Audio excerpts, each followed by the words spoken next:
Bonjour et bienvenue dans cette nouvelle vidéo. On voit aujourd'hui les pierres qui sont liées à l'amour. C'est un sujet que vous demandez assez régulièrement. C'est pas un sujet sur lequel je suis assez fan et je vais vous expliquer pourquoi. Parce que l'amour, c'est pas avoir une pierre quelle qu'elle soit et se dire elle va nous attraper quelqu'un. C'est un petit peu plus compliqué que ça.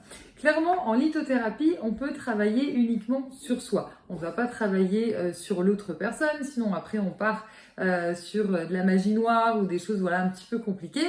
L'idée, c'est de travailler sur l'énergie qu'on va dégager et se libérer finalement des blocages qu'on peut avoir. L'idée étant justement de pouvoir obtenir ce que l'on souhaite, donc pour le coup consciemment, vous l'avez bien compris, et pouvoir débloquer ce qui persiste inconsciemment. On va voir ensemble l'ensemble des pierres qui va pouvoir nous aider par rapport à cet objectif d'amour. Alors quand on parle d'amour, clairement, on parle d'abord d'amour de soi.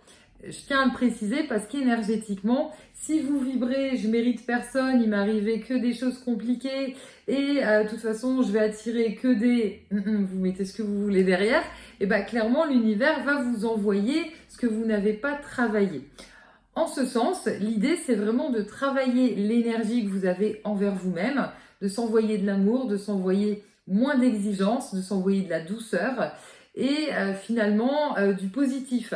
À partir de là, vous allez pouvoir activer la loi d'attraction liée à l'amour et qui va pouvoir vous permettre d'ouvrir finalement votre cœur aux personnes qui vont correspondre à ce que vous souhaitez, encore une fois, consciemment, et de débloquer là où vous restez accroché inconsciemment.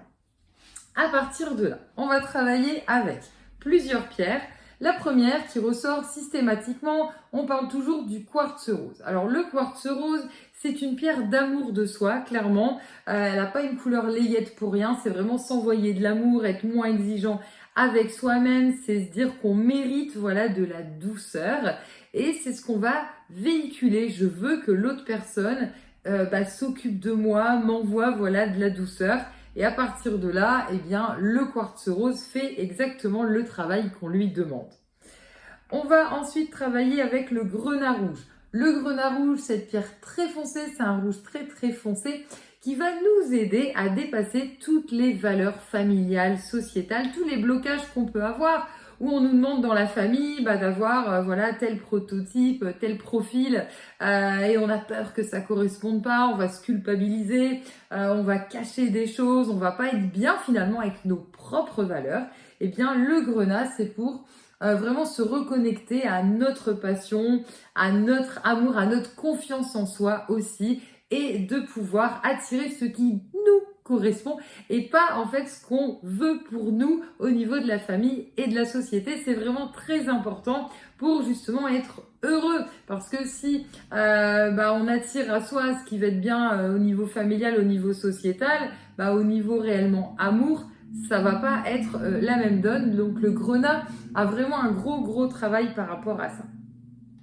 Et on peut travailler également avec la nacre. Alors la nacre, ce fameux coquillage qui va être soit blanc ici, ou soit vous avez les couleurs magnifiques de la nacre. Voilà, il y a les deux versions, c'est exactement les mêmes propriétés. Et la nacre, c'est le côté aussi, la sensualité, c'est aussi le magnétisme qu'on a naturel, c'est l'énergie qu'on va dégager et qui va faire ici qu'on va pouvoir attirer, parce que souvent c'est ça votre question.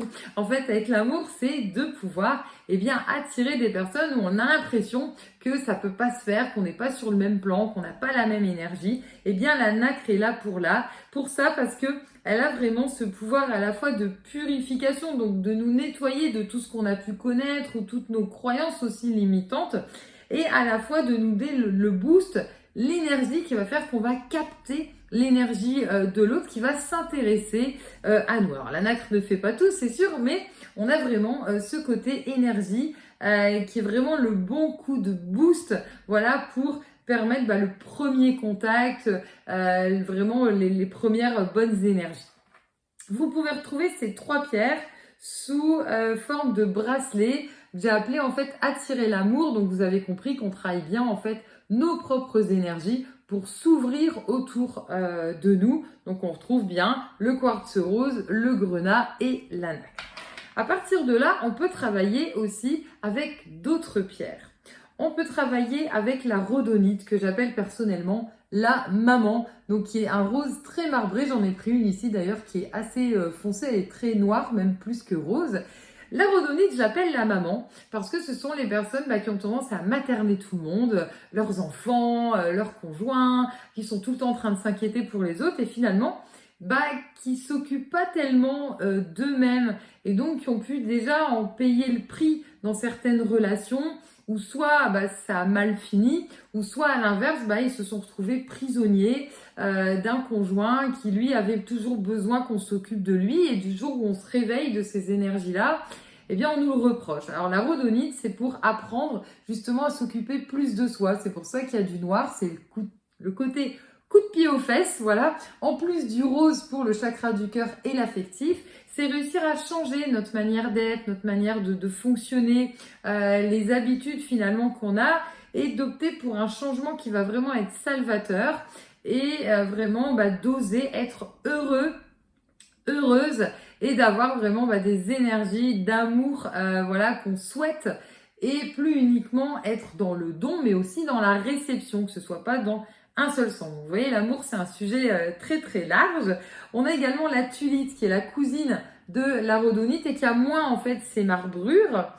Et on peut retrouver ici sous forme à nouveau de bracelet ce composé qui s'appelle réouvrir le cœur. Donc ici, il est surtout dédié aux personnes qui n'y croient plus, qui se disent que vraiment elles peuvent plus rencontrer qui que ce soit et qui se sont finalement endurcies. D'où le fait qu'on est beaucoup dans le rose parce que l'idée, c'est pas de vibrer qu'on veut s'occuper de quelqu'un et qu'on n'aura rien en retour. L'idée, c'est vraiment d'ouvrir par rapport à ça pour justement obtenir un échange, un vraiment partage d'amour dans un futur couple. On peut travailler aussi avec l'opale rose des Andes. Alors l'opale rose des Andes, pierre magnifique, qui ressemble ici, moi je trouve toujours à un utérus parce qu'elle est toujours très ronde, elle peut avoir une forme un petit peu d'œuf aussi.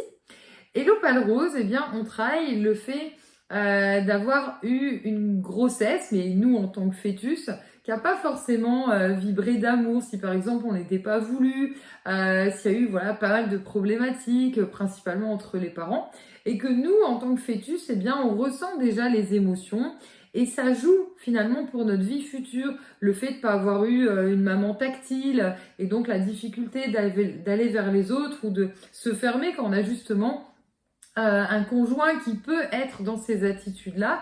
Et l'opale rose, elle va vraiment travailler ce lien-là, le fait d'être bien déjà seule et d'oser aller plus vers les autres et fonctionner avec beaucoup plus d'amour, de douceur, de sérénité. Et être moins ici, à l'inverse, toujours dans cette attente qu'on s'occupe de nous parce qu'il y a un manque, en fait, un trop gros manque affectif et qui fait qu'on peut faire peur à l'autre, on peut faire fuir finalement l'autre. Et également, j'aime bien vous présenter la chrysoprase. La chrysoprase qui est à la fois verte, à la fois jaune. Et cette pierre, elle va vraiment aider au niveau de l'amour parce qu'elle travaille le sentiment de sécurité. Donc pour les personnes qui ont toujours les idées noires, à se dire que ça va pas être pour eux, forcément ce sera la catastrophe, qui n'ont pas vraiment confiance également, la chrysoprase, c'est pour se sécuriser. Donc si on a une tendance aussi à être manipulé, à avoir beaucoup de mensonges autour de soi et que ça nous a vraiment peiné, eh bien la chrysoprase, elle est là aussi pour nous rassurer, pour le sentiment de sécurité, pour nous aider à être vraiment plus serein et pas être dans l'exigence par rapport aux autres. Encore une fois, pour pas faire peur non plus, parce que une fois qu'on rencontre quelqu'un, l'idée c'est pas après de lui demander en exigence, s'il nous aime, s'il est d'accord pour faire tel consensus, c'est pas du tout le but. Donc ici, la chrysoprase, c'est vraiment d'être en harmonie avec soi-même pour vibrer ici au niveau du plexus, quelqu'un de lumineux, quelqu'un de confiant, quelqu'un qui est déjà solide soi-même, parce que l'amour, c'est vraiment un et un, quoi. C'est pas deux qui font un, ça n'existe pas. C'est vraiment énergétiquement, un et un, et qu'on peut, partager des choses ensemble. J'espère que cette vidéo vous a plu sur les pierres qui peuvent vous aider au niveau de l'amour. Vous pouvez tout retrouver sur notre site l'aurorcéleste.com, les composer également. C'est trié sur le site voilà également par Vertu. Si vous souhaitez aller plus loin, je vous invite à aller voir nos formations certifiantes avec un accès illimité sur la lithothérapie, le pendule et la médiumnité. Et si vous souhaitez aller encore plus loin aussi au niveau des pierres, eh bien, je vous propose des méditations. Vous pouvez les retrouver directement sur cette chaîne ou également trier sur notre site tout simplement. Pour ma part, je vous dis à très bientôt pour de prochaines vidéos.